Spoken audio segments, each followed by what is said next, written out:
আসছো, আজকে আমি তোমার সব পছন্দের রান্না করেছি। বলো তো কি কি? যা আছে দাও তো।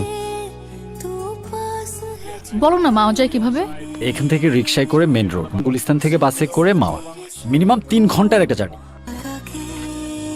আমার কিছু টাকা লাগবে। ঠিক আছে। তুমি চিন্তা করো না, আমার কাছে কিছু টাকা আছে, আর বাকিটা আমি ওর থেকে যেভাবেই হোক নিচ্ছি। সবকিছু আমাদের প্ল্যান মতোই হবে। এই শোনো না, আমার কিছু টাকা লাগবে শপিং এর জন্য। পাঠিয়ে দিচ্ছি। তুমি এখানে? বাসায় চলো, তোমার সাথে কথা আছে। রাখো তোমার কথা। সারপ্রাইজ! Thank you. सीने से तेरे सर को लगा के